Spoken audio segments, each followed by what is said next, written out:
will be handled by the House Committee on Defense, Intelligence, and Foreign Relations. The Committee on Finance and National Planning will be handling yet another statement this afternoon. This request for statement is by Honorable Susan Ngugi. This is the county MP for Tharaka Nithi County on stalled payment of pension for former councillors. Honorable Abdul Haro, the Member of Parliament for Mandera South, will be requesting for a statement on the status of representation of ethnic communities in the appointments in the public service. These appointments range from the financial year 2022-2023 and 2023 and 2024. The status on the representation of ethnic communities, on how different Kenyans from various ethnic communities have been appointed in the Public Service Commission or through the Public Service Commission, is a statement that will be sought by MP for Mandera South, and the answers in regards to ethnic distribution of appointments in public offices will be handled by the Committee on National Cohesion and Equal Opportunity. Honorable Aidan Kainan is the last member under order number 7 on statements, who will be requesting for a statement on the progress on tamaking of the Wajir, Griftu, Eldas, Buna, Bute, Moyale, all the way to Ethiopia A1 Road. And this statement by Honorable Aidan Kainan on the tamaking of the road from Wajir all the way to Moyale, ending in Ethiopia, will be handled by the Committee on Transport and Infrastructure. If you're just joining us this afternoon, the business of the National Assembly is just about to commence as the Sergeant at Arms, as you can see on your screens, carrying the mace, closely followed by the Speaker of the House, Honorable Moses Wetangula, in the chambers this afternoon. Allow me to hand over for this live broadcast. Enjoy your viewing and have yourself a great afternoon. Mheshimiwa, tuombe.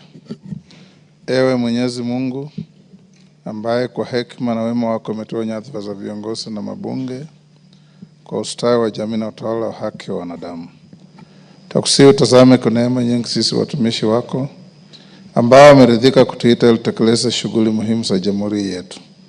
Twakuomba uteremshie baraka zako sisi tuliokutanika hapa, na utujalie tuyatende na kufikiria mambo yote yatakayofikishwa mbele yetu kwa njia ya haki na uaminifu, ili utukufu na sifa zako siendelezwe, na ili kustawisha amani, ufanisi na heri ya nchi yetu na wale ambao haja zao umezikabidhi mikononi mwetu. Amen.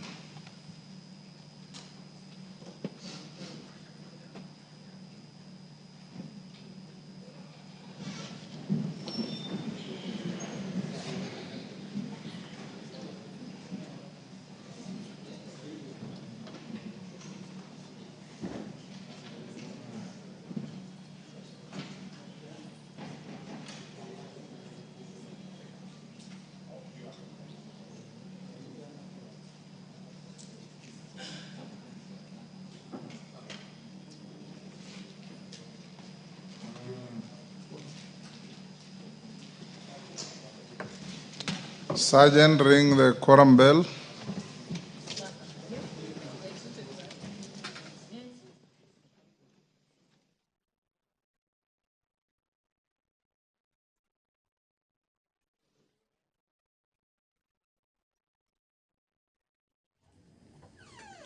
Well, the business of the National Assembly has just commenced this afternoon, and upon the commencement of the business of the House, we have the quorum bell on ring mode as directed by the Speaker of the National Assembly, Honorable Dr. Moses Wetangula, who has directed the Sergeant at Arms to ring the quorum bell for 10 minutes. And this directive on the quorum bell ringing for 10 minutes is guided by the House standing orders upon the commencement of the House. As we await for members of Parliament to make their way into the chamber this afternoon, allow me to take you through the businesses in the order paper. The signals from the chamber indicate the quorum has been achieved. Allow me to hand you over.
Clerk, call the orders.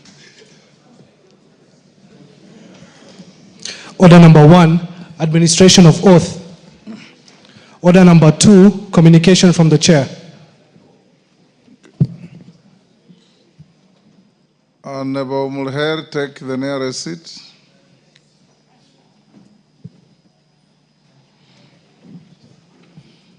Honorable members, I have a statement, a short one, on the demise of His Holiness Pope Francis, the 266th Pope of the Roman Catholic Church. Honorable members, pursuant to Standing Order 259 D1, I wish to report to the House the demise of His Holiness Pope Francis, the Supreme Pontiff of the Roman Catholic Church. I do so with profound sadness as we all solemnly reflect on this passing on of the Pontiff, which occurred on Easter Monday, 20th April 2025, at his residence in the Casa Santa Mara at the Vatican. As members of Parliament, we join the global community in mourning a shepherd of extraordinary humility, compassion, and conviction. Born George Mario Bagliolo on 17th December 1936 in Buenos Aires, Argentina, Pope Francis was the son of Italian immigrants and grew up in a modest household. He was initially trained as a chemist, but later answered the call to priesthood and joined the Society of Jesus Jesuits in 1958. He was ordained as a priest in 1969 and rose through the ranks, with distinction serving as provincial superior of the Jesuits in Argentina and later as the Archbishop of Buenos Aires. His pastoral heart, concern for the poor, and deep commitment to social justice was evident throughout his ministry. Honorable members, on 13th March 2013, Mario was elected the 266th Pope of the Roman Catholic Church, the first Jesuit, the first person from the Americas, and the first pontiff to take the name Francis, in honor of St. Francis of Assisi. His papacy was marked by a relentless pursuit of mercy, social justice, and global dialogue. Pope Francis stood as a moral compass during times of global uncertainty, championing the causes of the downtrodden, reconciliation, and environmental stewardship. He often called upon world leaders to uphold the dignity of all human beings and the sanctity of creation. His landmark encyclicals and tireless pilgrimages touched the lives of millions and inspired generations towards unity, humility, and service. Honorable members, the late Pope Francis will also be remembered for his reformative vision within the Church, his efforts to modernize and humanize church doctrine, and his outreach to youth and future generations. In Kenya, his legacy remains visible through strengthened interfaith relations, charitable missions, and spiritual guidance to millions of faithfuls. The words of his powerful quote, and I quote, "The church is like a field hospital, heals the wounds and warms the hearts, helps build bridges between people and not build walls between people," are not just a metaphor but a mission he lived daily, reaching out across borders, faiths, and ideologies to bind wounds and inspire hope. Pope Francis passed away on Easter Monday, a poignant and symbolic day in the Christian calendar, embodying the message of resurrection and peace that he so faithfully preached. Honorable members, to the Catholic faithful around the world and in our own country, including yours truly, we offer our deepest condolences. We honor his legacy and we pray for the repose of his soul. May his life messages continue to guide leaders, nations, and people towards justice, humility, and compassion. As the world mourns his colossal loss, honorable members, let us be reminded by his example of the enduring power of servant leadership and the call to build bridges and not walls. May his soul rest in eternal peace, and I now ask you to be upstanding.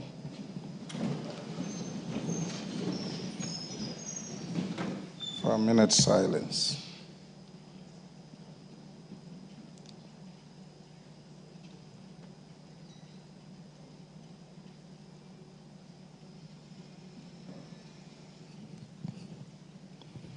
May the soul of Papa Francisco rest in eternal peace. Amen.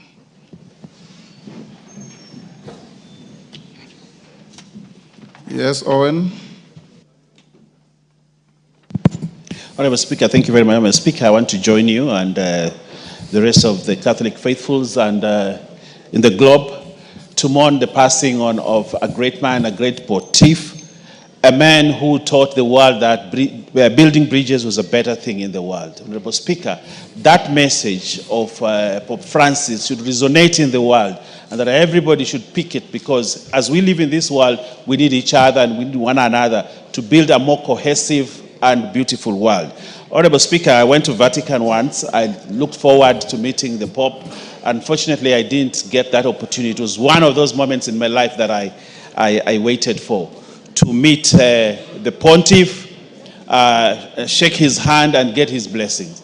Honorable Speaker, I didn't get that opportunity. But it's one of the things that I looked for in my life. But I know you did. Yes. And probably you carried my blessings. I need to shake your hand. They will reach you by osmosis. Thank you. So, Honorable Speaker, we've lost a great leader in the world. The Pope is not just the leader of the Catholic, but he's the leader of this world. And therefore, I want to join the Catholics and Christians in the world to emulate, and other leaders to emulate the spirit of Pope Francis, to continue to build bridges and not walls. You can see in this country, as the president works, he's trying to build bridges all over, Honorable Speaker, so that we can have a more cohesive nation, more cohesive Kenya, in the spirit of Pope Francis. I thank you, Honorable Speaker, and I condole and pray that God rest his soul in eternal peace. Thank you. Thank you. Bukose?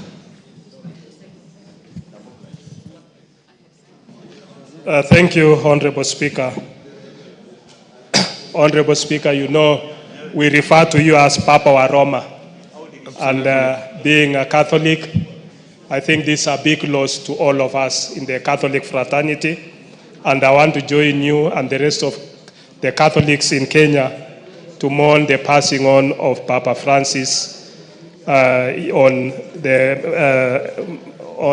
the Monday last week. Honorable Speaker, we strive to build bridges and not walls between people. I think that's a very significant message, that we should not just take it literally, but be embodied as a Christian community. And therefore, may his soul rest in eternal peace. Thank you, Koyo.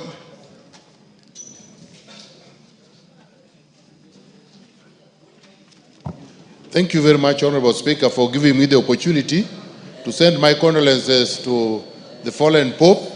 I am a Catholic by Christianity faith, and the Pope excited us because of many of the popes we have had. This one was real embodiment of real Christianity, man who practiced a lot of simplicity and sagacity, and throughout his life he preached about equality. He was very much committed to the position of the downtrodden, and he taught us that it doesn't mean anything to own everything in this earth and throw your soul to hell. May his soul rest in eternal peace. Mayaka. Thank you, Honorable Speaker. Honorable Speaker, for my own self as a Catholic faithful, and to all the Catholics who are here, I would like to share my most sincere condolences. Also on behalf of all the Catholic faithfuls from Nyamira and the entire Gusii region. Pope Francis will be remembered as a pope who was a people person, a people servant, and a pope who really believed in standing for the downtrodden. We are told that one of his last words when he was passing on, Honorable Speaker, is that the Pope told the health care person who was taking care of him, thank you. And we will always remember him as someone who was ready to intervene in matters that really affected the downtrodden. So once again, on my own behalf and on behalf of the Catholic faithfuls, is to say Pole, and may his soul rest in eternal peace. Thank you.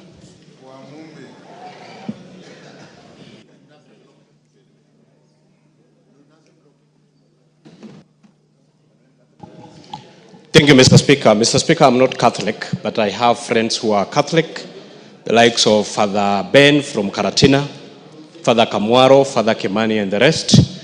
I join them, Mr. Speaker, to send my condolences following the passing on of Papa Francis, a humble man we all should emulate, and we offer our condolences to the entire Catholic fraternity, Mr. Speaker. Mr. Speaker, I hope now that for the 267th election, it's my hope that we will get an African Pope. Thank you, Mr. Speaker.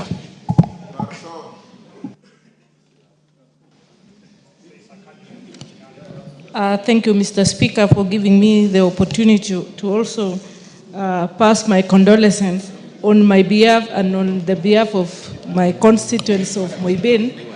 The Pope, the late Pope, was a very inspirational person.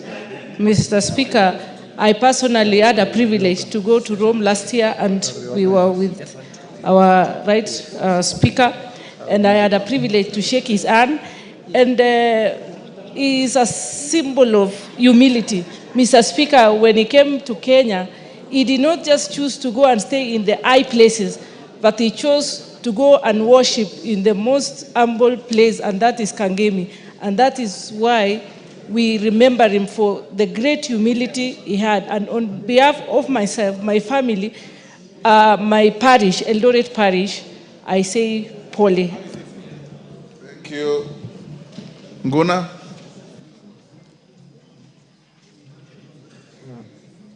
Thank you, Mr. Speaker. Mr. Speaker, I would like to join our colleagues and also the Catholics across the world to convey my deepest sympathy to the entire Catholic Church, the family and friends of Pope Francis. Mr. Speaker, you recall very well last year I was with you in Rome Vatican, and we visited Pope, and that was my third time to meet Pope and shake his hand, Mr. Speaker.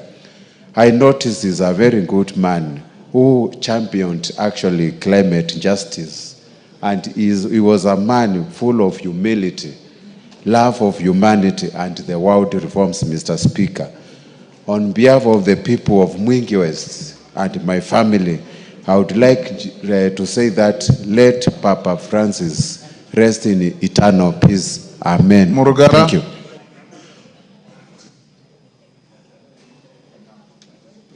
Thank you. Thank you very much, Mr. Speaker. Mr. Speaker, I'm not a Catholic, but the Catholic Church, actually it's called the Holy Roman Catholic Church, is quite close to my heart because of the good deeds this church continues to do, not just in Kenya, but everywhere in the world. And this is a very solemn occasion when we have to mourn the passing on of the leader of the church, His Holiness the Pope. Mr. Speaker, Pope Francis will be remembered for his humility, his love for the poor, and the justice to everybody. And most importantly, is the way he went around doing his work, and especially when he visited the country. We were privileged and honored because it is not usual to have the Pope here.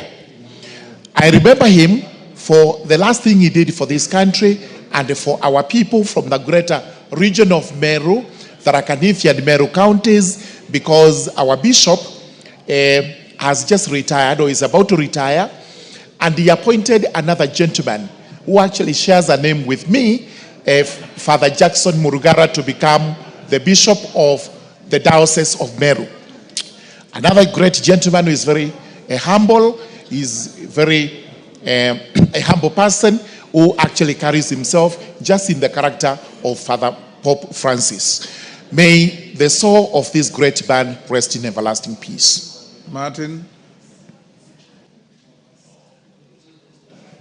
Thank you, Mr. Speaker. On behalf of Ndewa community, and most of them Catholics, and on my behalf and family, Mr. Speaker, one thing I admire the Pope, and I want to say the power of humility and service. He served to the last minute, even when he was ill health. That should be admired. May the Lord Almighty comfort all the Catholic faithfuls and emulate what Pope was really practicing. Thank you, Mr. Speaker. Daud. Thank you, Mr. Speaker. Mr. Speaker, I wish to convey my condolences together with my constituents of North Imenti and the Diocese of Meru to the whole fraternity of the Catholic Church. Mr. Speaker, the Catholic Church, we have, from my parents, we have dealt with the Catholic Church for over 70 years in Meru County, and the larger Meru County, the Tharaka Nithi as well. So I wish to give my condolences. And Pope Francis was a uniting figure. He went to the other religions as well, worked well with the Muslim religion as well to cooperation and all the other for peace and that. So may God rest his soul in eternal peace. Thank you. Mutunga. Thank you, Honorable Speaker. Honorable Speaker, on my own behalf and on behalf of the people of Tigania West, I stand to eulogize with all the Catholic fraternity, Honorable Speaker, for the loss of the hand of the church. Honorable Speaker, I have friends in the Catholic Church. I may not be a Catholic, but I have friends like the newly inaugurated Diocesan Bishop Murugara. Honorable Speaker, also we have Father Kinoti, Father Clement, and others, Father Machali, and so on, who are really good in their work and doing a great job to develop this country.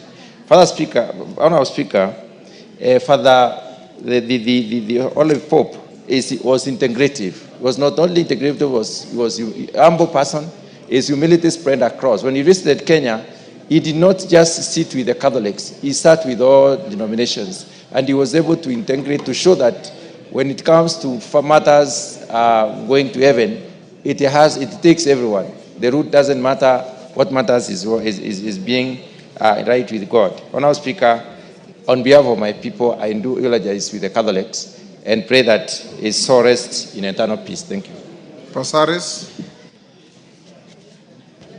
Thank you, Mr. Speaker, for giving me an opportunity to convey my deep sorrow and profound gratitude as I join the faithfuls around the world in mourning the passing of Pope Francis, a shepherd who led with humility, courage, and boundless love. Pope Francis showed us that faith and conscience are not at odds, but together are a path to authentic discipleship. He reminded us that the heart of the gospel is mercy, justice, and dignity of every person. As someone who believes that conscience is sacred and that love must always be our guide, I found Pope Francis to be a true reflection of Christ's compassion. Today we give thanks to the Almighty for his life, his teaching, and his witness. May his soul rest in eternal embrace of the God we serve so faithfully. May we honor his memory by knowing that love is stronger than judgment and inclusion is deeper than fear. Mr. Speaker, I've seen a lot of people on social media, the ones who have no respect, actually painting a picture that shows that they have no respect for a man who lived with God and ruled over 2 billion people as a spiritual leader. By putting Raila's image and putting Raila in pop clothes, I think that is so disrespectful. I want to tell our Gen Zs out there are those of you who stand for certain values, and we respect you for your values, but do not allow those values to be undermined by those that have no respect.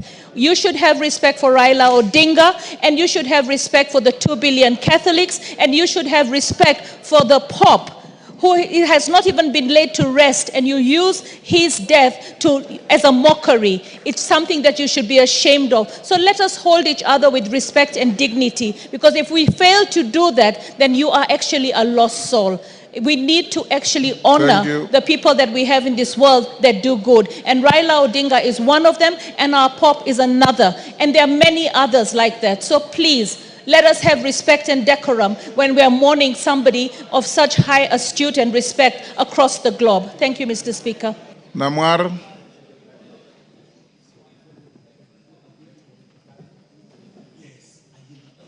Thank you, Speaker. Together with the people of Turkana Central and the Diocese of Lodwar, Honorable Speaker, this is a moment in which we remember the Pope, and together with the Church, in the tremendous things that the Catholic Church has done in Turkana. And during this moment, we send our condolences all over, and together with fellow Kenyans. Honorable Speaker, the life of Pope Francis is akin to the people from the north, those who are pastoralists. And when Pope Francis accepted to take very menial jobs, like being a bouncer, he was able to understand the challenges that people, the human beings, go through. Honorable Speaker, he lived by it.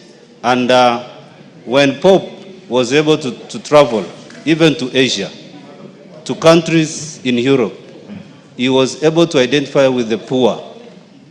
Here in Kenya, when he came, he identified with those who are in the slums. In fact, he advocated for the housing improvement. He even advocated for good neighborliness and love for those who are poor.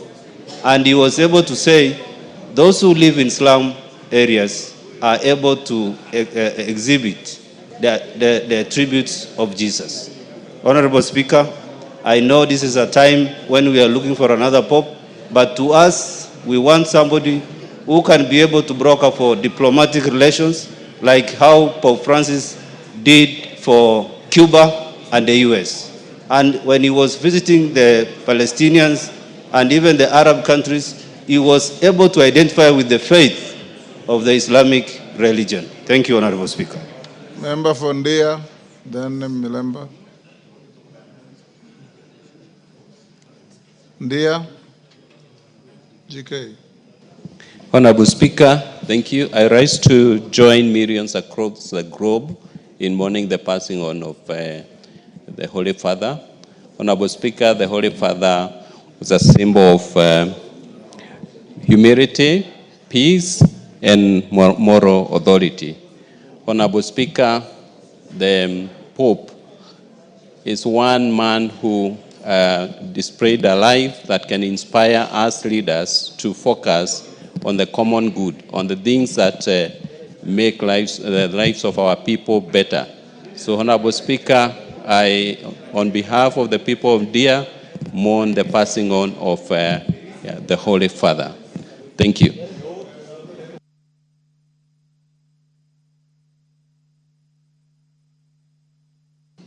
Thank you, Honorable Speaker, for this chance. Let me take this opportunity to join the rest of ourselves and yourself to actually stand with all the Christians around the world, especially the Catholics, and say Paul for the loss of Pope Francis. The Catholic Church has been very, very great, and being the first church, it has had a lot of contribution to the world. The Catholic Church is the one that used to actually distribute kings in Europe, and it was actually the overall authority in Europe until when they did agree that it reduces itself to the Vatican, where the Pope now stands as the center of the Catholic Church. Otherwise, the Catholic Church has had a lot of influence, not just in religion, but also in the politics of the world and in Europe. In Kenya here, the Catholic Church has been very great in coming early to establish some of the first schools in this country, including Alliance High School and other schools, which have done very well. And indeed, the Catholic Church was a founder of education before the government went ahead to actually take over education. So on behalf of the people of Emuhaya and the Catholics of Emuhaya, especially Kalira, where I have a school that is being sponsored by the Catholic Church, I want to actually stand with those Catholics as they mourn the loss of Pope Francis. Thank you, Honorable Speaker. Can we end here? For those who profess the Catholic faith, I will be going to the residence of the nuncio to sign the condolence book on Thursday at 9 a.m. You can get in touch with my office to tell you the assemble point, then we can all go together. Even you can come. When your spiritual leader, pastor, we eulogize the same way here. So those who profess the faith and their friends on Thursday at 9 a.m. Pardon? Okay, next order. Before we call the next order, honorable members, allow me to acknowledge Chemilil Sugar School from Horoni, Kisumu in the public gallery. And in the speaker's gallery, we have a delegation from the Parliament of Ghana. I wish to introduce to you 3 staff from the Parliament of Ghana who are seated in the speaker's gallery. The officers are on a week-long benchmarking visit to Parliament, collaborating with our Directorate of Finance and Accounting to gain insights into best practices in expenditure tracking, resource mobilization, and other critical aspects of public financial management. Honorable members, on my behalf and that of the National Assembly, I welcome them to the House of Parliament and wish them fruitful engagements. In Ghana, they say, midase. Thank you. Koyo.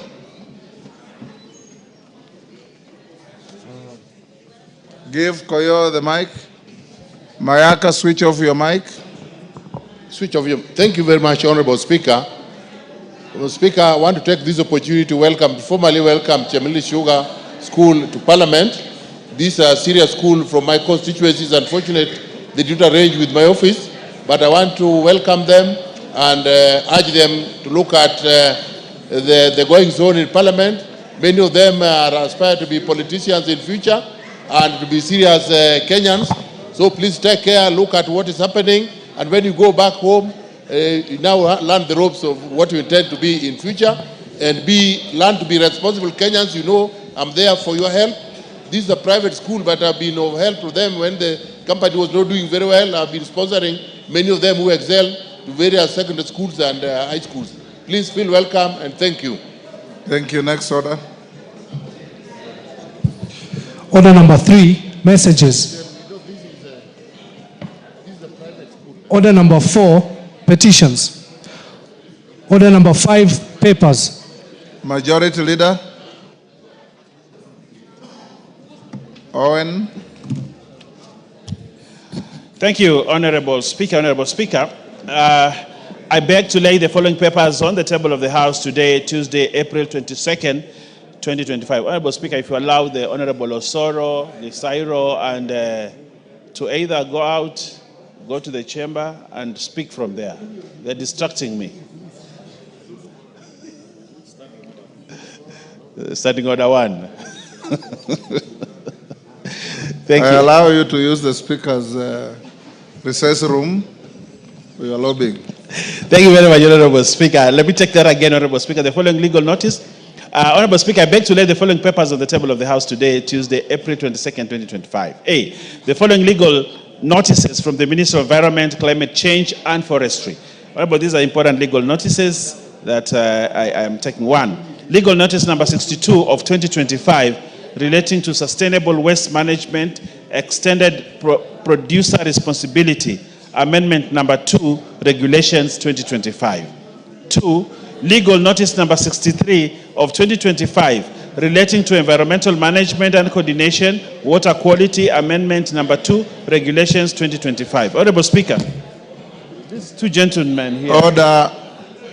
I can't hear. Order, members. Kimayo, take your seat. Yes. I need to be Order, silent. honorable members. No Kamkunji is in the House. Yes, thank you. 2, legal notice number 3. Legal notice number 64 of 2025 relating to environmental management and coordination management, waste management, amendment number 2, regulations 2025. 4, legal notice number 65 of 2025 relating to environmental management and coordination management, sand harvesting, amendment number 2, regulations 2025. 5, legal notice number 66 of 2025 relating to environmental management and coordination management, air quality, amendment number 2, regulations 2025. 6, legal notice number 67 of 2025 relating to environmental management and coordination management, deposit bonds, regulations 2025.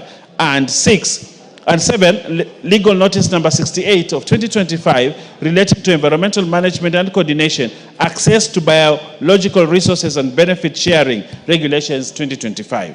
B, 55th monetary policy statement for December 2024 from the National Treasury and Economic Planning. C, the Kenya Power and Lighting Company PLC audited financial statements for the year ended 30th June 2024.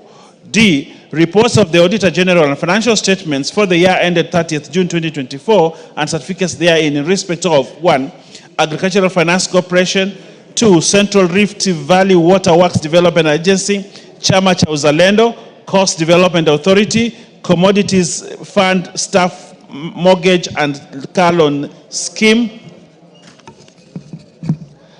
Dedan Kimathi University of Technology, Egerton University Investment Company, Egerton University, Iwaso Nyiro South River Basin Development Authority, Financial Reporting Center. 12, Fund for Africa Private Sector Assistance Project, FAPA AFDP, grant number 57001550035553. Kenya Electricity Transmission Company Limited. 13, Government Investment and Public Enterprises Revenue Statements, the National Treasury. 14, Higher Education Loans Board. 15, Institute of Human Resource Management. 16, Jomo Kenyatta University of Agriculture Enterprise Limited. 17, Jomo Kenyatta University Agriculture Industrial Park Limited. 18, Jomo Kenyatta University of Agriculture Noodles Limited. 19, Kenya Corporate Board. 20, Kenya Deposit Insurance Corporation. 21, Kenya Development Corporation. 22, Kenya Leather Development Council. 23, Kenya National Innovation Agency. 24, Kenya Off-Grid Solar Access Project, COSAP, SNV, credit number 6135, KE, State Department for Energy. 25, Kenyatta University Teaching and Referral and Research Hospital. 26, Kirinyaga University. 27, Maendeleo Democratic Party. 28, Management and Supervision Fund, State Department for Cooperative. 29, Masai University. 30, NAC Kenya Party. 31, National Cereals and Produce Board Staff House Mortgage Scheme. 32, National Exchequer Account, the National Treasury. 33, National Ordinary People Empowerment Union. 34, National Youth Council. 35, Office of the Controller of Budget Staff Retirement Benefit Scheme. 36, Office of the Registrar of Political Party Staff Mortgage and Car Loan Scheme. 37, Party of Independent Candidates of Kenya. 38, Party of National Unity. 39, Policy Holders Compensation Fund. 40, Privatization Authority. 41, Pwani University. 42, Receiver of Revenue Statements Development, the National Treasury. 43, Rift Valley Institute of Science and Technology. 44, Rural Electrification Scheme, Kenya Power and Lighting Company PLC. State Department for Gender and Affirmative Action. 46, St. Lawrence Egoji Teachers Training College. 47, Staff Mortgage and Car Loan Scheme, Kenya Deposit Insurance Corporation. 48, Tambash Teachers Training College. 49, the Nyeri National Polytechnic. 50, Ubuntu People's Forum Party. 51, Unclaimed Assets Trust Fund. 52, United Party of Independent Alliance. 53, Wiper Democratic Movement. And 54, Honorable Speaker, Youth Enterprise Development Fund. Honorable Speaker, I beg to lay. Thank you, Owen. Chairperson, Departmental Committee on Defense, Intelligence and Foreign Relations. Bashir, is your chairman here?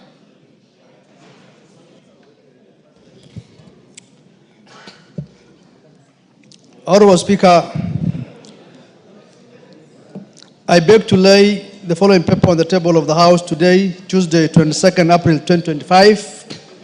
Report of the Departmental Committee on Defense, Intelligence and Foreign Relations and its consideration of sessional paper number 1 of 2025 on the foreign policy of the Republic of Kenya.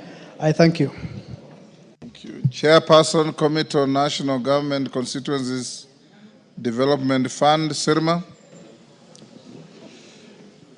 Honorable Speaker, I beg to lay the following paper on the table of the House today, the 22nd of April 2025. Report of the Committee on National Government Constituency Development Fund on the nominees to the National Government Constituencies Development Fund committees for 31 constituencies. Mr. Speaker, I beg to lay.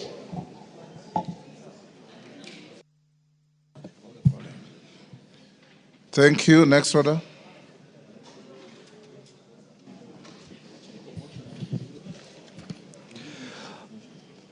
Order number 6, notices of motion. Chairperson, Departmental Committee on Defense, Intelligence and Foreign Relations. Honorable Speaker, I beg to give notice of the following motion, that this House adopts the report of the Royal Committee on Defense, Intelligence and Foreign Relations on its consideration of the sessional paper number 1 of 2025 on the foreign policy of the Republic of Kenya, laid on the table of the House on Tuesday, 22nd April 2025. Thank you. Chairperson, Committee on National Government Constituencies Development Fund, Sirma. Mr. Speaker, I wish to give notice of motion to nominees to 31 National Government Constituency Development Funds Committee's report. Honorable Mr. Speaker, I beg to give notice that this House adopts the report of the National Government Constituency Development Fund for 31 constituencies laid on the table of the House on Tuesday, 22nd of April 2025, and pursuant to the provisions of Section 43(4) of the National Government Constituency Development Fund Act, Cap 414A, and paragraphs 5, 2, and 10 of the National Government Constituency Development Fund Regulations, Cap 414A, approves the list of nominees for appointment to the following 31 constituency committees of the National Government Constituency Development Fund. 1. Awendo, Baringo North, Bumula, Changamwe, Emuhaya, Fafi, Garsen, Hamisi, Igembe Central, Kacheliba, Kiambu Town, Kipipiri, Kisumu Central, Kisumu East, Kitui East, Kitui South, Kitutu Chache North, Kitutu Chache South, Kuresoi South, Lungalunga, Machakos Town, Malindi, Manyata, Narok East, Narok North, Navokolo, Tigania East, Ugenya, Uriri, Wajia North, and Undanyi. Mr. Speaker, I wish to move. To give notice, sorry. Next order. Order number 7, questions and statements.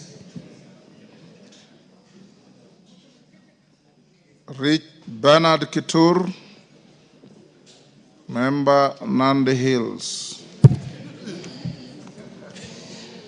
Honorable Speaker, pursuant to Standing Order 44-2C, I wish to request for a statement from the Chairperson Departmental Committee on Health regarding the alarming rise of illegal organ harvesting, particularly kidney harvesting, in Eldoret City and its environs. Honorable Speaker, in June 2024, a distressing case was reported to my constituency office by Mrs. Leah Chepkorir. Ms. Leah Chepkorir regarding her 22-year-old son, Amon Kipruta Meli. According to the report, her son's kidney was harvested at Medihill Hospital after he was lured by the facility with an offer to donate the organ at the fee of 600,000 shillings.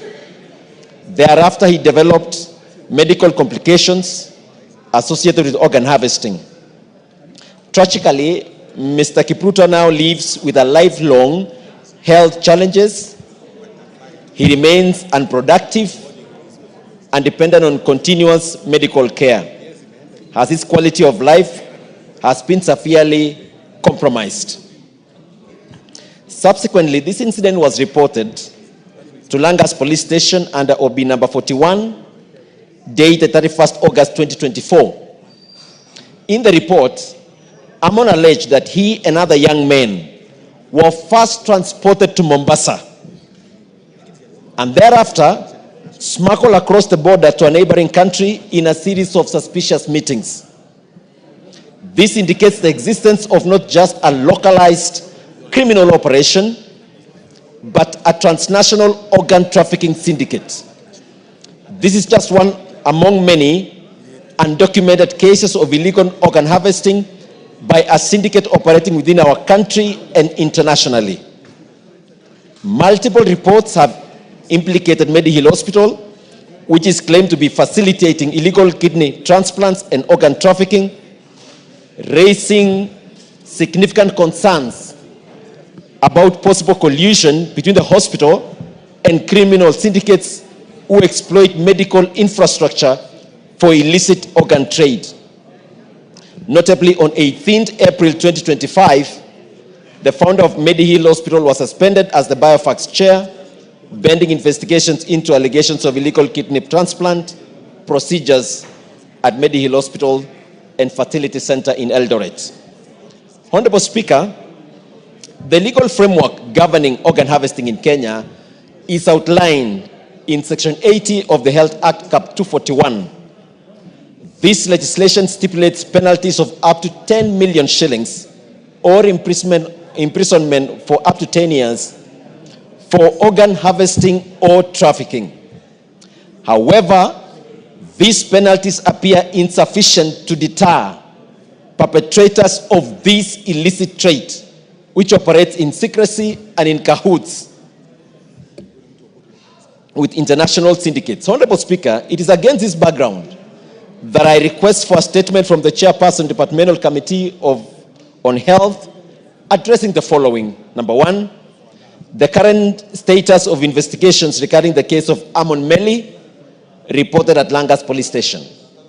Number two, the scope and status of investigations into the allegations of illegal kidney harvesting by Medihill Hospital. Number three, the measures being implemented to ensure compliance with ethical standards and national laws reported regarding organ donations and transplants by healthcare institutions. Number four, a report on the identity and activities of both local and international criminal syndicates involved in illegal organ harvesting, including strategic initiatives undertaken to dismantle these networks. Number five, the protective measures being implemented to safeguard vulnerable populations from illegal organ trade. And number six, the comprehensive support framework established for victims and survivors of organ harvesting, including compensation, medical care, and counseling services, along with specific rehabilitation programs currently in place or planned for implementation. Mr. Speaker, this is a statement that I addressed last year, November 28th. And again, it has been appearing in the media. You have resurrected it, and that is about all. Thank you. No more. Chairman Health, can you bring a response within the first week after recess? Mr. Speaker, this is a matter that's important, and we will endeavor to bring the report within the period you have indicated. Thank you. Mr. Speaker. Daniel Nanok, Turkana West. Thank you, Honorable Speaker. Honorable Speaker, pursuant to the provisions of Standing Order 44-2C, I wish to request for a statement from the Chairperson of the Departmental Committee on Administration and Internal Security regarding the implementation of Shirika Plan and its effect on the refugee host communities. Honorable Speaker, Kenya has for many years upheld an open-door asylum policy, hosting over 700,000 refugees and asylum seekers, primarily from Somalia, South Sudan, and the Democratic Republic of Congo. Majority of these refugees and asylum seekers reside in camps within Dadaab in Garissa County, Kakuma and Kalobeyei in Turkana County, while a few reside in Nairobi and other urban areas. The rights of these refugees are protected under the Refugee Act, Cap 173, which guarantees freedom of movement, the right to work, and access to financial services, among others. The Act also seeks to transition from a traditional camp-based model to one of local integration, empowering refugees to actively contribute to the socio-economic development of their host communities.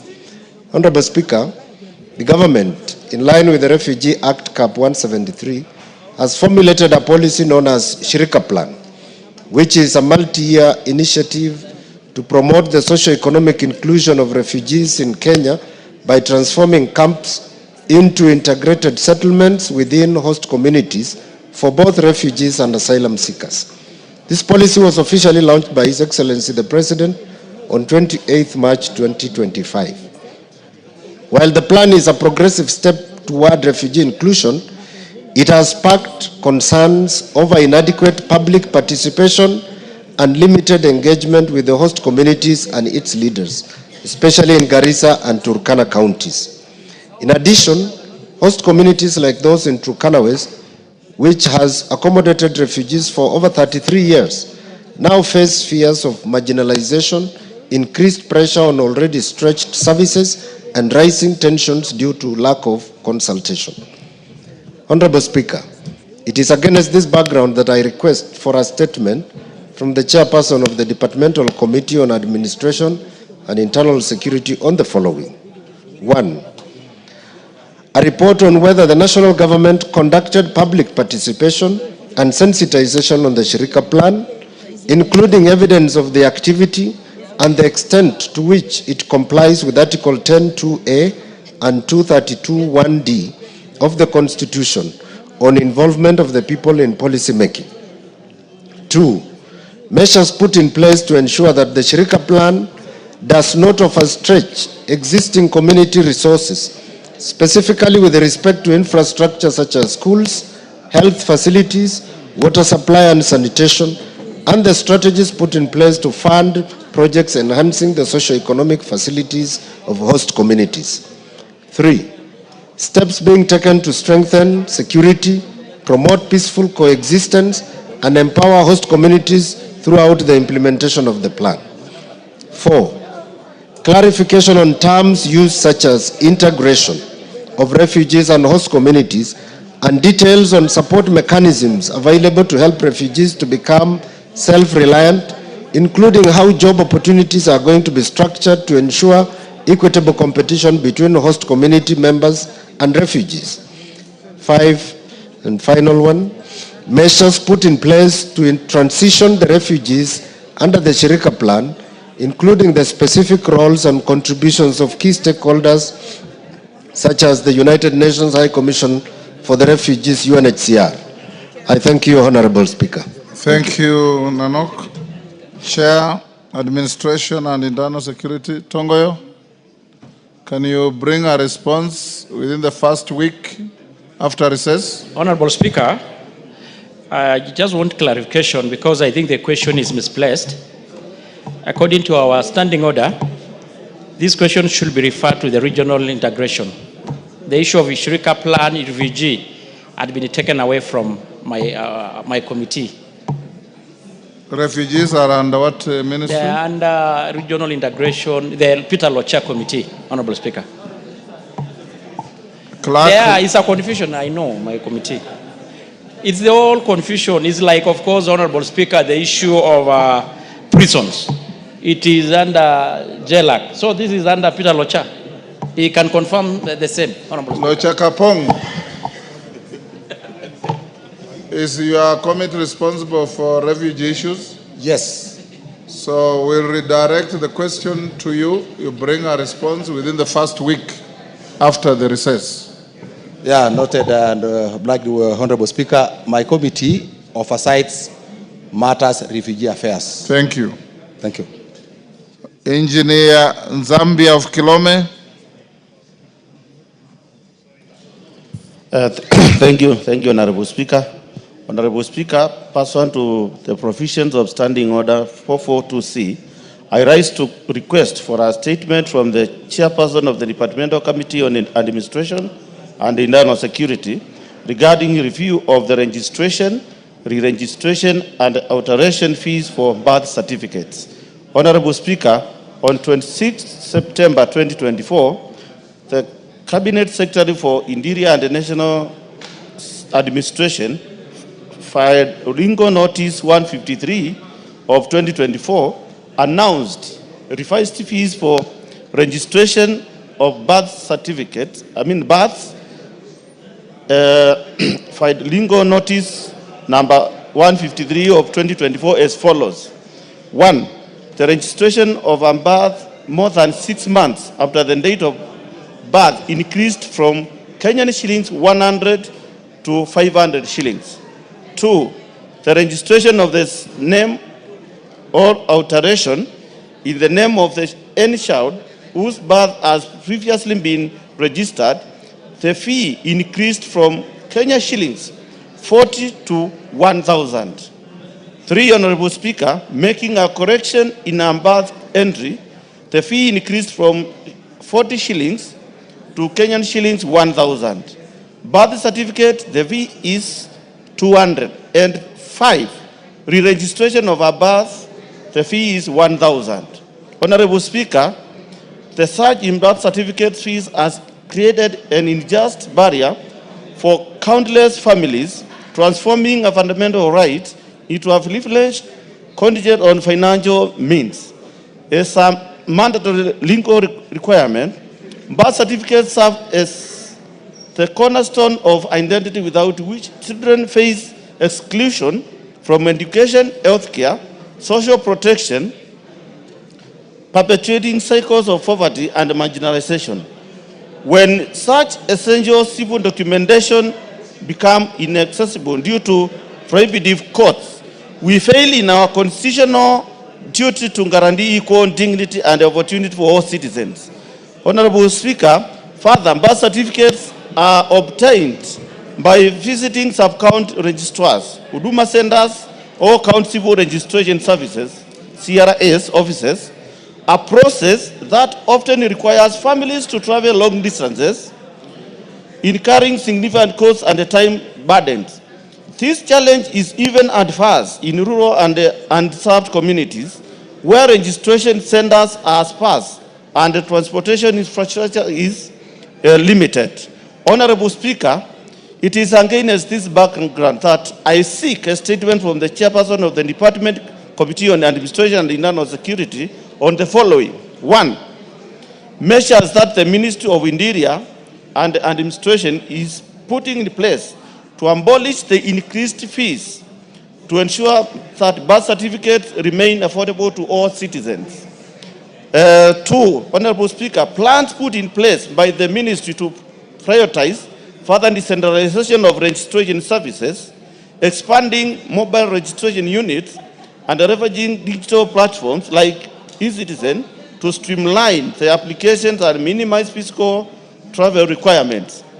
Number 3, Honorable Speaker, steps being taken by the Ministry to facilitate the implementation of Section 7.2 of the Children Act of 2022, which provides that every child has the right to be registered in the Registrar of Birth immediately after birth in accordance with the Birth and Registration Act, Cap 149.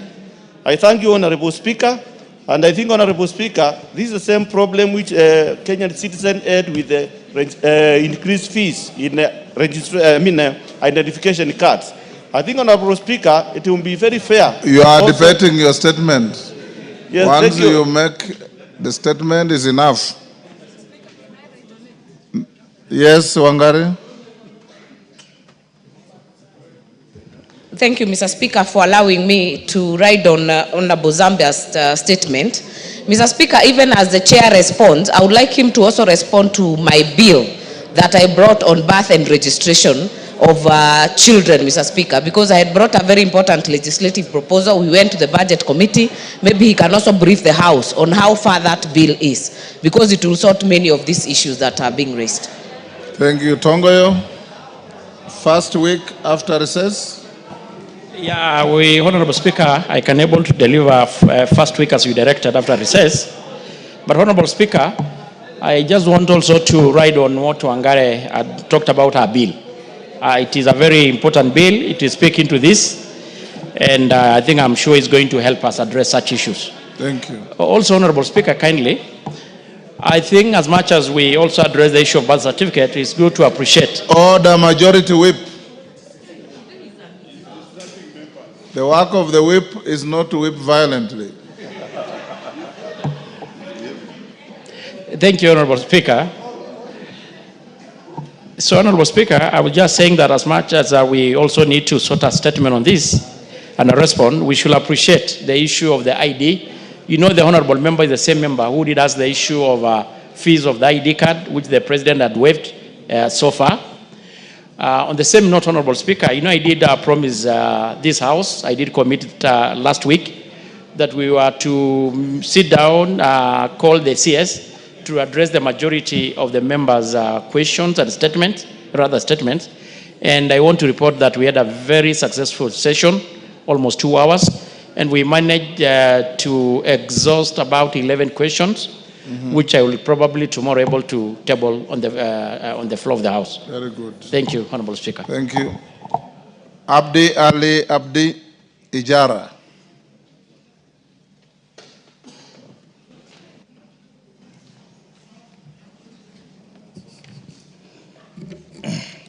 Honorable Speaker, pursuant to the provision of Standing Order 44-2C, I rise to request for a statement from the chairperson of the Department Committee on Defense and Intelligence and Foreign Relations regarding an attack on herders in Karunji area in Holugo ward of Ijara constituency. Honorable Speaker, on March 23rd, 2025, a tragic incident occurred when officers of the Kenya Defense Forces, Special Forces, specifically the Long Range Surveillance Unit, LRS, ambushed and attacked a group of unarmed herders who had entered the fringes of Boni Forest in search of pasture for their livestock. The herders' move was necessitated by a severe drought crisis affecting the region, forcing them to seek alternative grazing areas for their livestock. The security personnel deployed excessive force and brutal assault, resulting in devastating consequences to the community and the tragic death of Mr. Abdi Sabdo Muhammad of ID number 20877833. Honorable Speaker, following the incident, 15 people were critically injured and several others, including women and children, remain unaccounted for. Also, over 5,000 heads of cattle were either scattered or driven deep into the Boni Forest, further threatening the survival of the affected families whose livelihood depend entirely on livestock. This incident has caused anxiety in the community, highlighting concerns about the use of force by security personnel and the need for a more nuanced approach to addressing security challenges in the region. Nomadic pastoralists in northern Kenya have traditionally relied on grazing routes during droughts, hence criminalizing their movement and responding with excessive force undermines their dignity, rights, and security, leaving them vulnerable and exposed. They now feel fear and betrayed, not from external threats, governments, forces they once trusted for protection and support whenever they faced severe drought. Honorable Speaker, it's against this background that I request for a statement from the chairperson of the Department Committee on Defense and Intelligence and Foreign Affairs, Foreign Relations on the following. The operational mandate of the KDF, including whether the use of excessive force was authorized and justified, and the disciplinary measures against any officers for excessive force. The status of investigation into the Karunji attack and the operational conduct of the KDF special forces involving in the incident. Plans being put in place to provide medical treatment for all injured victims and the facilitation of compensation for the deceased family. Efforts being made by the government to search for and account for all the missing persons and livestock, including the status and timelines. Thank you, Honorable Speaker.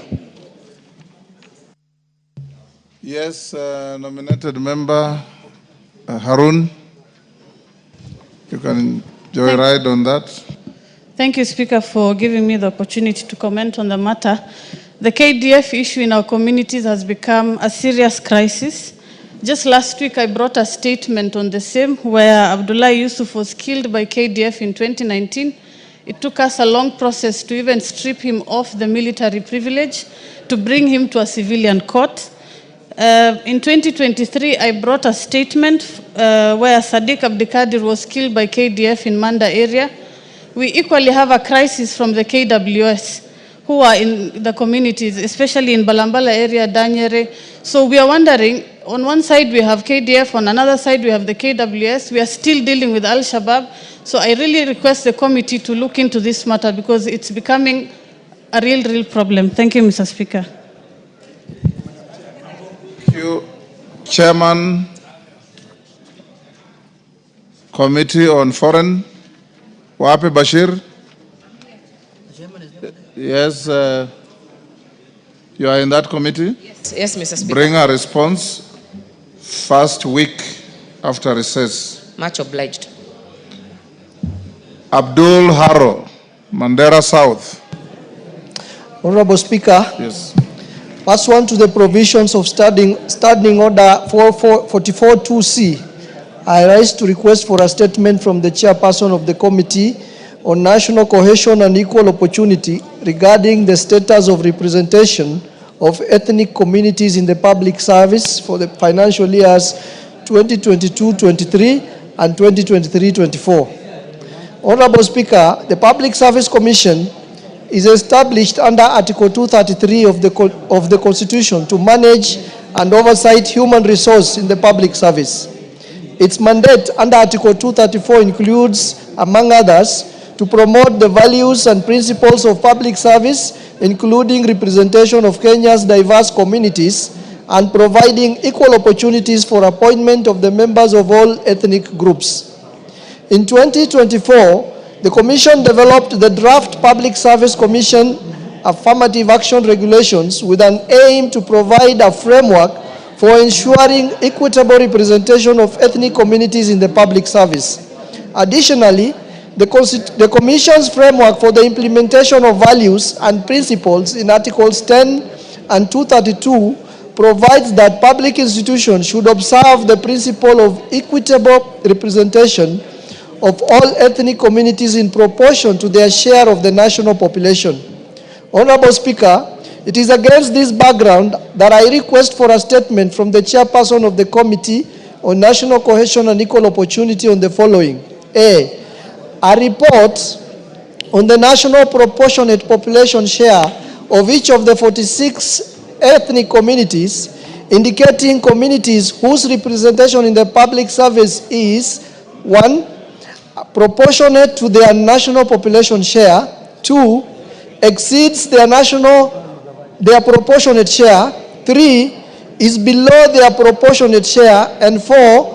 Not represented in the public service at all. B. Authorized establishment indicating the in-post figures and the variance for each ministry and state department for the financial years 2022-23 and 2023-24. C.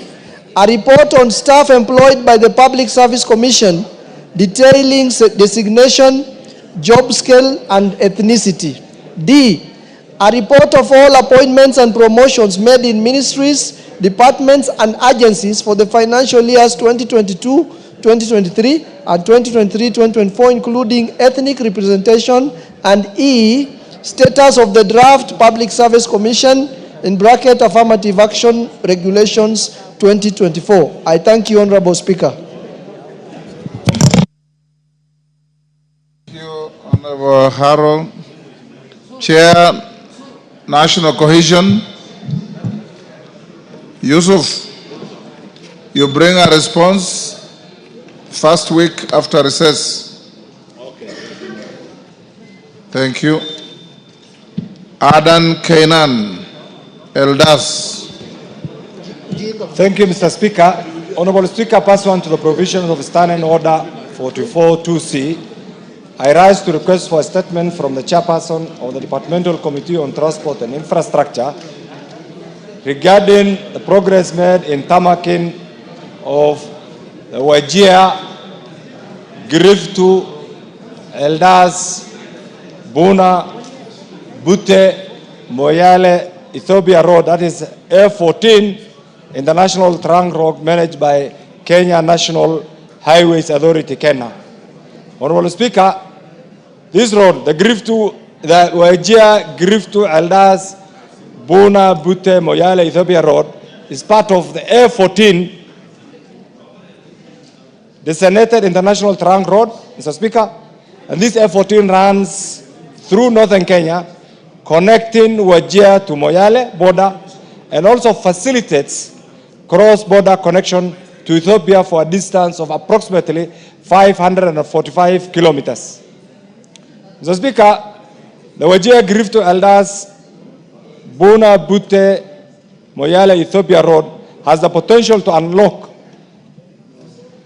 the transformative potential, which includes reducing logistics costs for business, strengthening supply,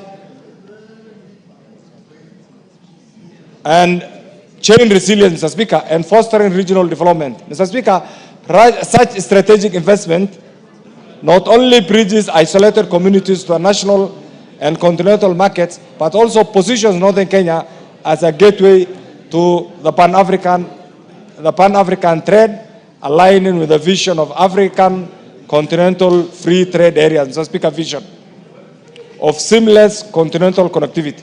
Mr. Speaker, this road, the Ethiopian side, was done in 1974, and I'm sure you're aware of the history. Mr. Speaker, a robust road network serves as the backbone of the economic transformation, catalyzing trade expansion, border integration, and equitable regional development.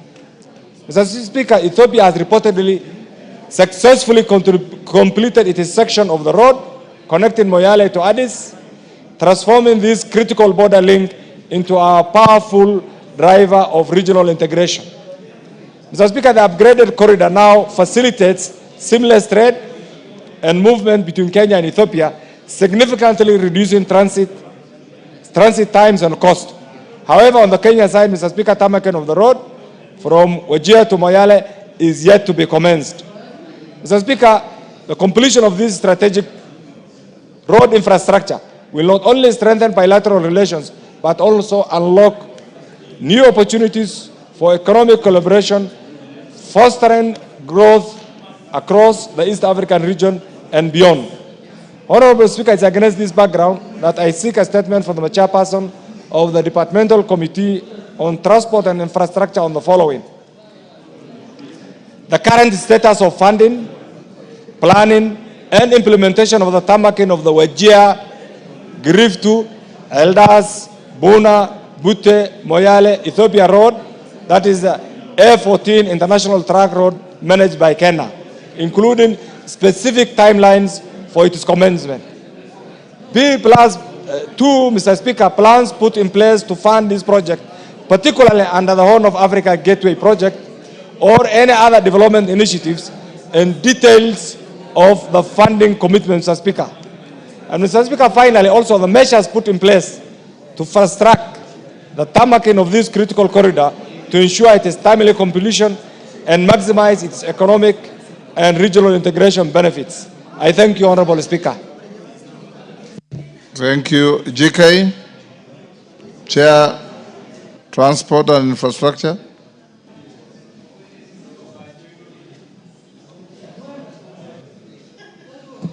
Honorable Speaker, we will avail a detailed response after the recess. Within? After the recess or 2 weeks, whichever comes earlier. 2 weeks after recess? No. After recess, yes, we should be able to within respond. The first week? Within the first week, yes. Okay. Yes, Wangari. Thank you, Mr. Speaker. Mr. Speaker, allow me to raise a constitutional requirement on a bill that has been pending on this House. Article 113 of our Constitution clearly spells out that mediation committees should finish their job within 30 days, Mr. Speaker. The Gambling Control Bill, number 70 of 2023, Mr. Speaker, has been in abeyance since last year.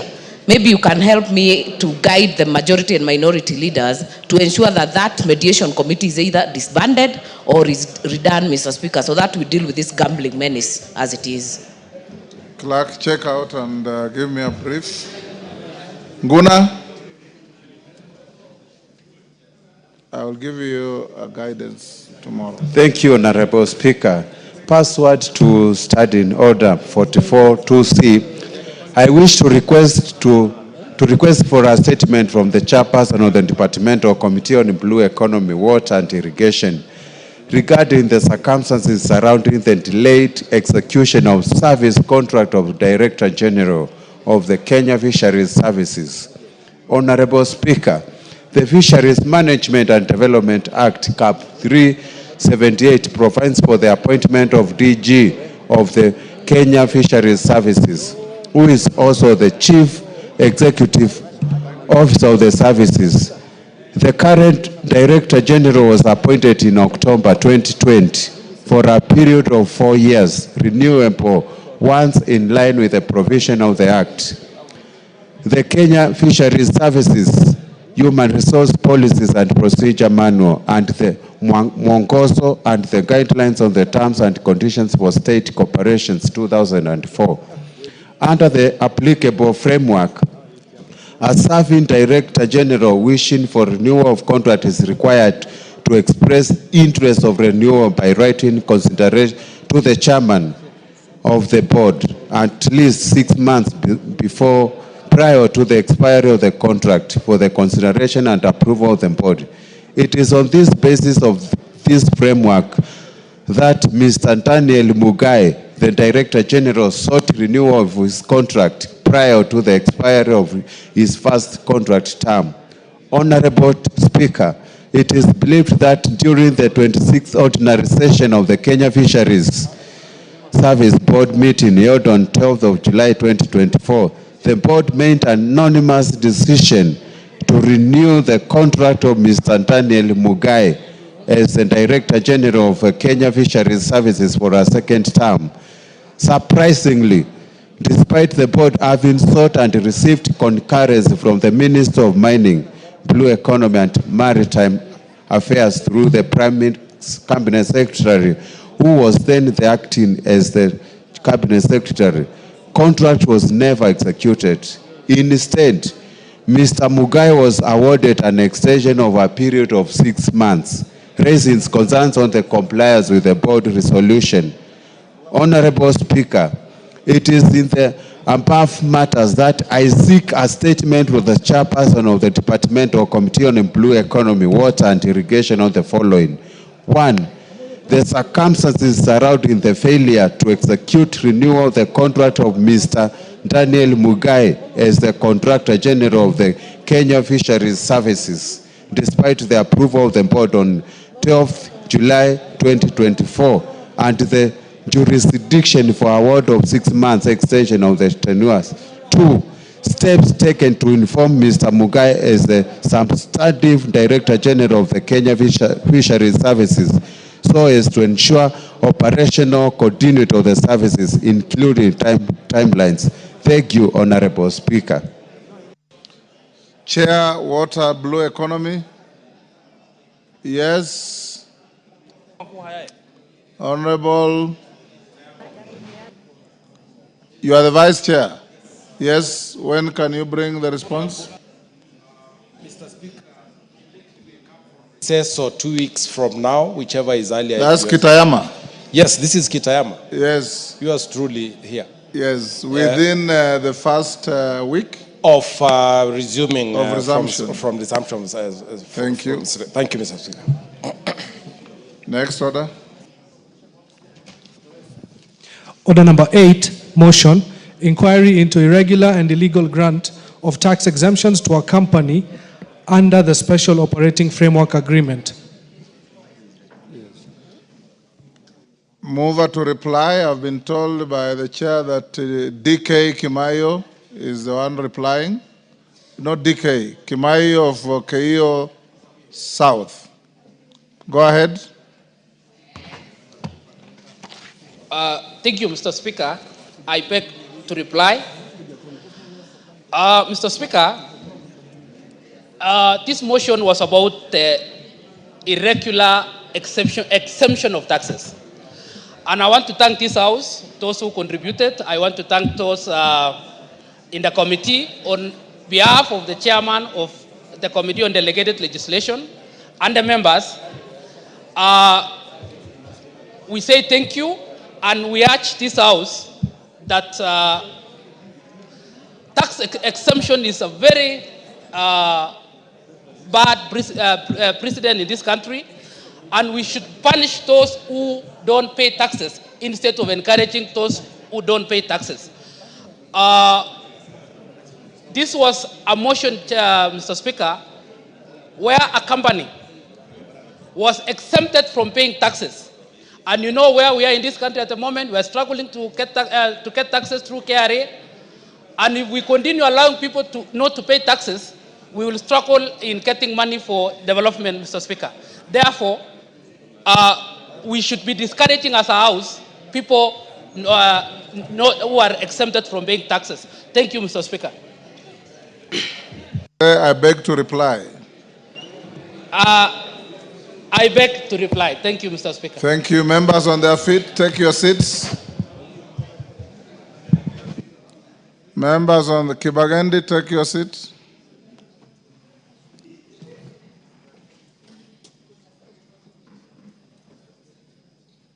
Ijara, take your seat. Honorable members, I'll now put the question at order number 8, which is at this house. Order. Zambia. You think you are in the village of Kilome?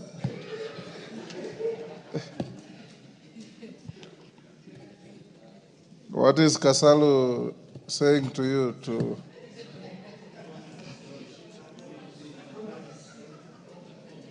Honorable members, I now put the question at order number 8, which is that this House adopts the report of the Committee on Delegated Legislation on the inquiry into irregular and illegal grant of tax exemptions to a company under the Special Operating Framework Agreement laid on the table of the House on Thursday, 26 September 2024.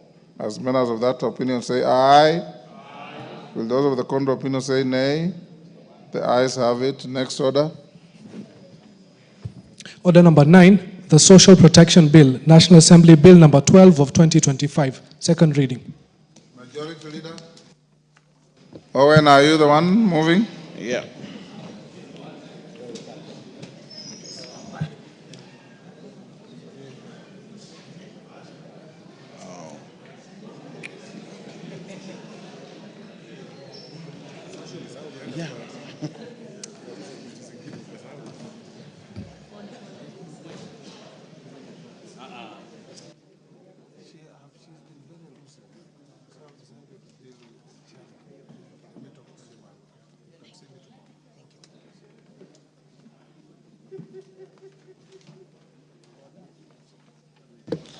Owen Bayer.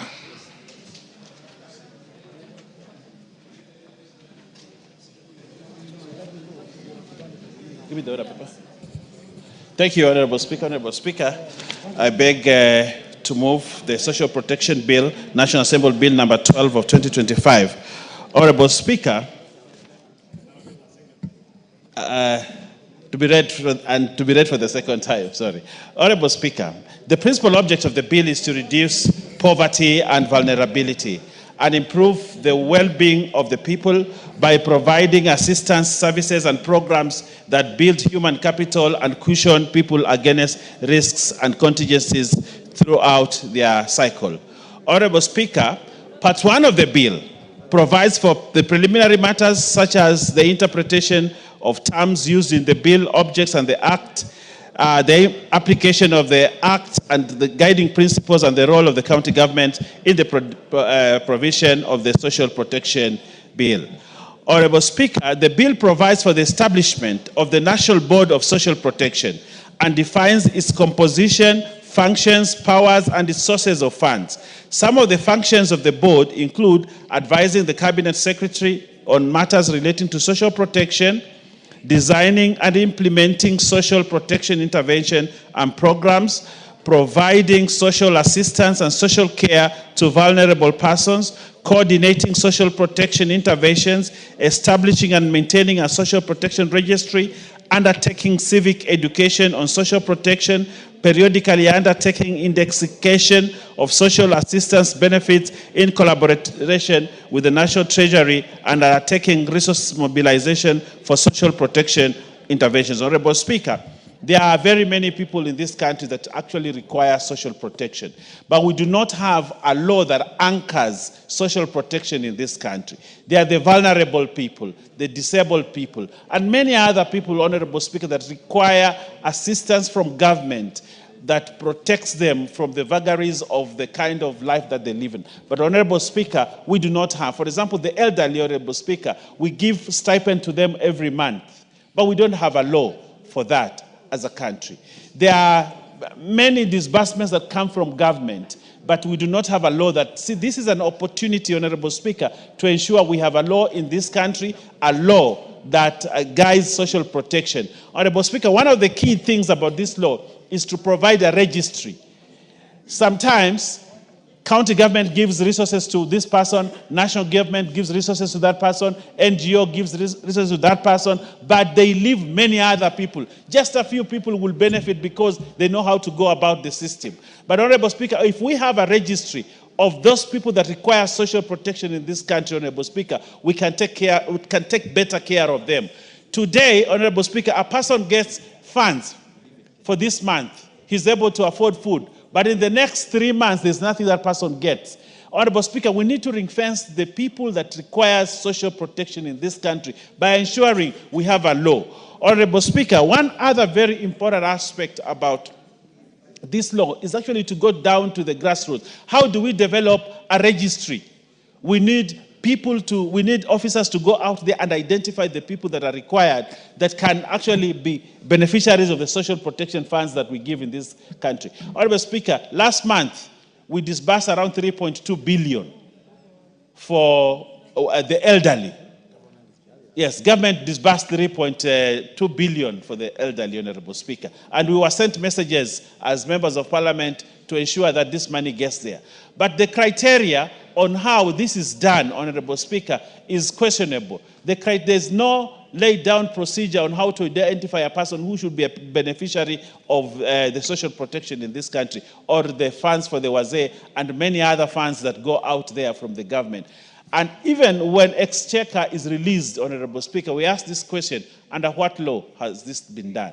There are many people out there, donors, Honorable Speaker, that want to help people that are vulnerable in this country. But because of the lack of a proper law to guide the process, they are hesitant to assist this country in that. But this law, Honorable Speaker, the Social Protection Bill, will go a long way, Honorable Speaker, to ensure that we have a criteria, we have a system, we have a law, we have regulations that ensure that we take care of the vulnerable people well in this country. Honorable Speaker, Part 3 of the bill provides for the administration of social protection benefits. It outlines the categories of persons who may be granted social protection benefits, the types of social protection benefits offered under the Act, the eligibility criteria, and the procedures for applying for the benefits. Honorable Speaker, it also provides for reviews and appeals against the decisions of the board, the rights and obligations of beneficiaries, the consequences of abusing social protection benefits, and the circumstances under which social protection benefits may be terminated or refunds made to the board. This part also provides for the review of social protection benefits, the indexation of social protection benefits, and the establishment of a social protection registry, Honorable Speaker. And these are the key elements that are currently missing, Honorable Speaker, in disbursing resources to people that we need to ring-fence as people who are under the social protection obligations of Honorable Speaker. So it is important to provide, Honorable Speaker, the eligibility criteria. Sometimes you go to the village, you see an old man that is 60 years that gets benefit. Another old man of 70 doesn't get. And yet that person requires more funds than any other person. So we ask ourselves, so what was the criteria that picked this one and left this one? Sometimes you see people who have retired. They have retired, but they have resources of funds. They have a pension. They have a farm. They have everything that supports their life. But they get actually the fund for wazee. They get money, and yet a person who does not have a pension doesn't get that fund, Honorable Speaker. This is what we tend to cure in this bill, Honorable Speaker. But then one of the most important criteria, if you look at, one of the most important things that I look at this, Honorable Speaker, is the obligation and rights. Sometimes you see an old man who is given money from the wazee fund, but he doesn't even have the information. For a whole year, that money is not collected. And some other crooks, Honorable Speaker, actually pick the money and use it. And this is what we want to cure through this bill. Honorable Speaker, as I wind up, Honorable Speaker, and I want to prepare the Honorable Sylvana Sosoro to second this bill. Part 4 of the bill provides for the offenses. The offenses created under this part include prohibition of obstruction, the prohibition of persons from giving false information, unlawful disclosures of information, fraud, and misappropriation of funds. Honorable Speaker, one of the things that we suffer from is misappropriation of funds.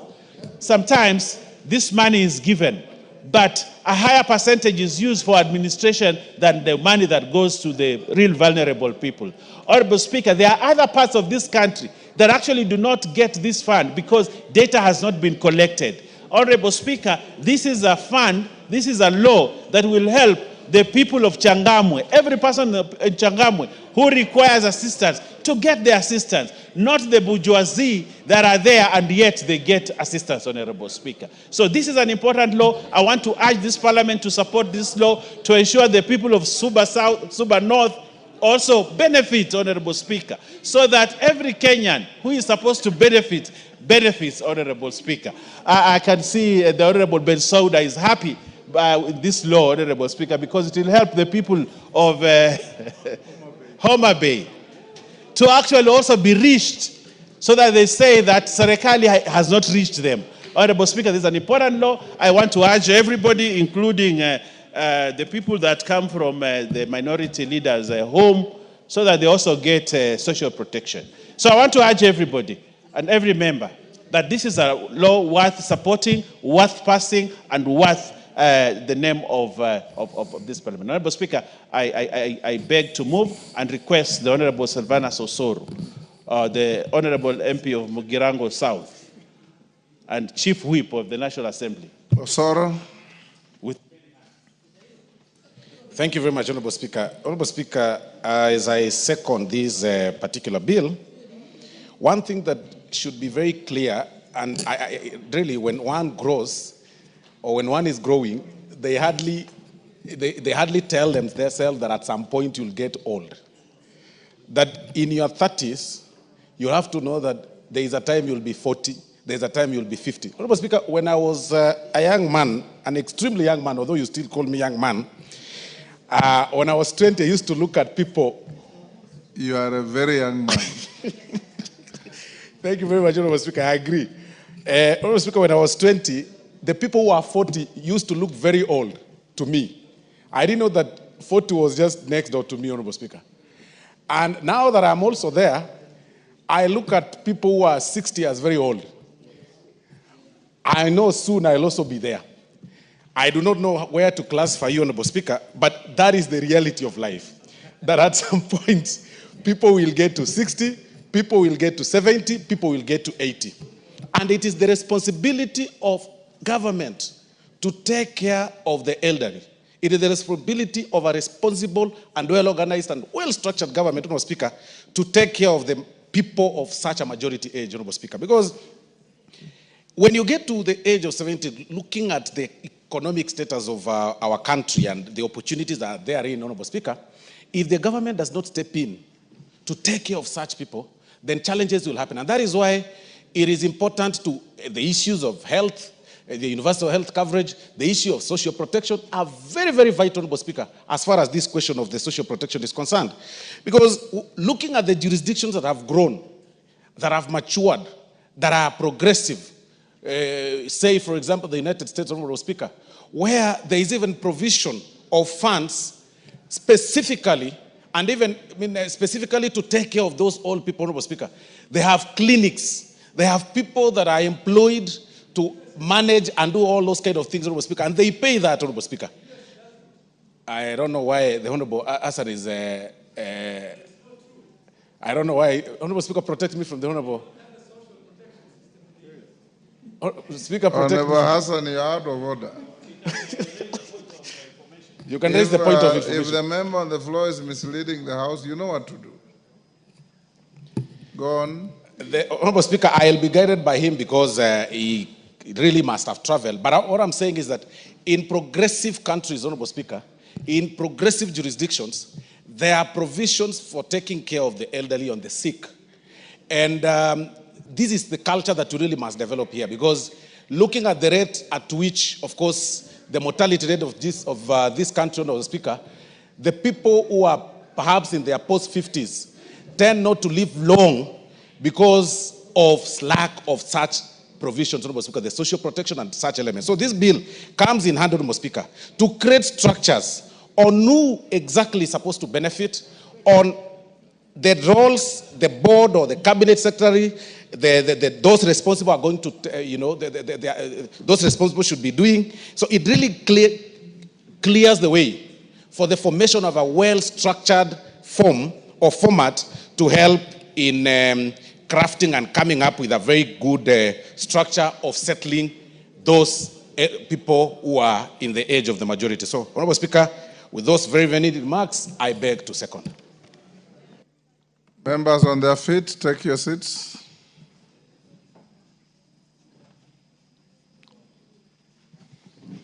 Honorable members, I'll now propose the question at order number 9, which is the Social Protection Bill, National Assembly Bill number 12 of 2025, be now read a second time. Honorable members, I see a lot of names on the screen.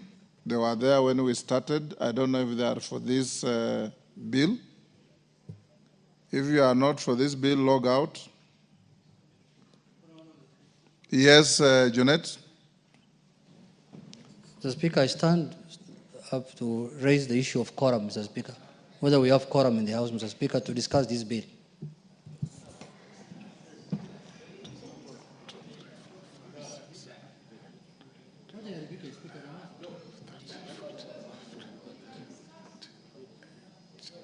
What is the number?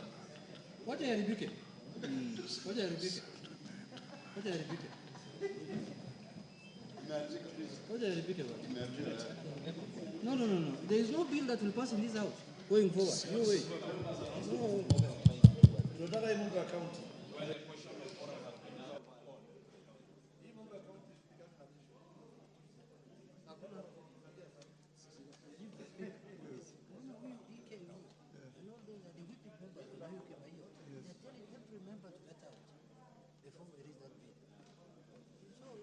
Embarrassing that we are crossing other bills. Ikifika hiyo ndio wanataka kuembarrass wewe that they are calling for quorum. When we reach that number, yes, that order is when they want to call for quorum. If you look back on you, keep quiet.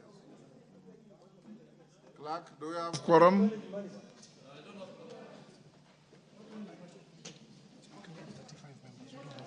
Honorable members, we have 35 members. We need 50.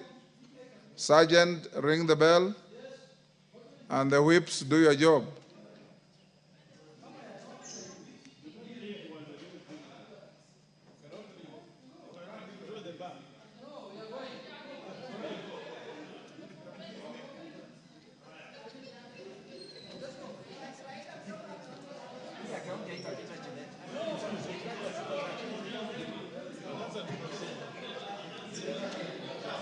That's the wrong procedure. You can't leave it.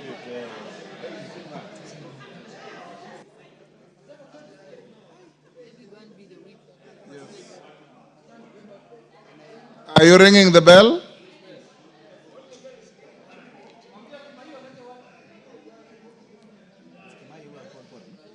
No, it's Junet. When you see Kimayo is the one who said this thing that when the bill comes, they will walk out. Ndio nikuonyeshe kwenye tuli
And at that time, we saw that the House had quorum. However, means that the members one by one walked out. And now what we are seeing is that the numbers have significantly reduced. And remember, it is a House that considers and passes laws. So the numbers present need to be a good representation of the public.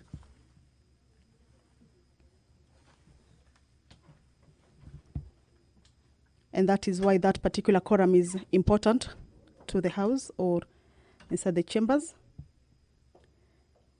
The quorum bell is still on. However, you will recall before that hitch, the bill that was being considered or the business that was on the floor of the House was the Social Protection Bill, a bill sponsored by the leader of the majority party, and we had seen the deputy leader of the majority party, Honorable Owen Baya, moving that bill, and it was seconded by the majority whip, Honorable Silvana Sosoro. The Social Protection Bill is a bill that seeks to address existing gaps in the social protection sector, to provide for a comprehensive framework for social protection,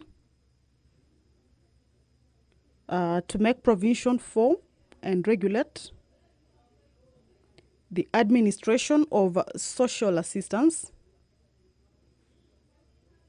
and also to establish the National Board for Social Protection.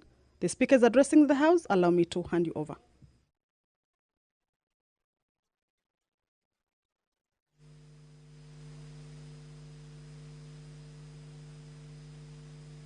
Leadership to come to my office in the next 3-4 minutes so that we can consult Baya, Janet, and your team. Honorable members, due to a quorum hitch, the House now stands adjourned until tomorrow, the 23rd of April 2025 at 9:30 a.m.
Okay, my official names are Delilah Akothomondi.